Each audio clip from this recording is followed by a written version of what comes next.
వారసుడితో తొలి దివాళీ సెలబ్రేషన్ జరుపుకున్న mega family. Family అంతా ఒకే చోట చేరి ఇలా సంతోషంగా గడపడం చూసి అభిమానుల ఆనందానికి అవధులు లేవని చెప్పొచ్చు. టాలీవుడ్ సినీ ఇండస్ట్రీలో బడా ఫ్యామిలీగా గుర్తింపు తెచ్చుకుంది మెగా ఫ్యామిలీ. ఈ ఫ్యామిలీలో నిన్న దీపావళి సెలబ్రేషన్స్ అంబరాన్ని అంటాయి. అటు చిరంజీవి, ఆయన సతీమణి సురేఖ కొణిదెల, సినీ నటులైన వెంకటేష్, నాగార్జున, నయనతార కుటుంబాలను ప్రత్యేకంగా ఆహ్వానించి తమ ఇంట దీపావళి ఆతిథ్యం ఇచ్చిన విషయం తెలిసిందే. ఇటు మరోవైపు మెగా బ్రదర్ గా పేరు సొంతం చేసుకున్న నాగబాబు కూడా తన వారసుడితో కలిసి మొదటి దీపావళి పండగ సెలబ్రేషన్స్ ను తన ఇంట్లో ఘనంగా జరుపుకున్నారు. నాగబాబు ఆయన సతీమణి పద్మజతో పాటు కొడుకు వరుణ్ తేజ్, కోడలు లావణ్య త్రిపాఠి, కూతురు నిహారిక కొణిదెల అందరూ కలిసి తమ ఇంట్లోకి ఈ ఏడాది అడుగుపెట్టిన వారసుడితో తొలి దీపావళి జరుపుకోవడం చాలా సంతోషంగా అనిపిస్తుంది అంటూ ఈ విషయాన్ని సోషల్ మీడియా ద్వారా తెలియజేశారు. ప్రస్తుతం నాగబాబు, వరుణ్ తేజ్ ఫ్యామిలీకి సంబంధించిన ఈ ఫ్యామిలీ సెలబ్రేషన్ ఫోటోలు సోషల్ మీడియాలో వైరల్ గా మారుతున్నాయి. ఫ్యామిలీ అంతా ఒకే చోట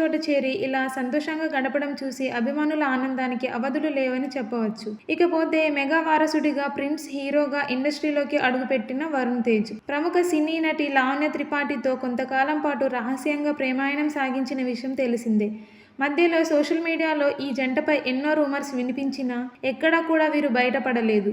కానీ 2023 ద్వితీయార్థంలో నిశ్చితార్థం చేసుకుని అందరినీ ఆశ్చర్యానికి గురి చేశారు. ఆ తర్వాత అదే ఏడాది నవంబర్ 1న ఇటలీలో అత్యంత సన్నిహితులు, కుటుంబ సభ్యుల మధ్య డెస్టినేషన్ వివాహం చేసుకున్నారు. ఇకపోతే వీరిద్దరూ తొలిసారి మిస్టర్ అనే సినిమాలో నటించారు. ఆ తర్వాత అంతరిక్షం సినిమాతో తమ ప్రేమ బంధం బలపడినట్లు సమాచారం.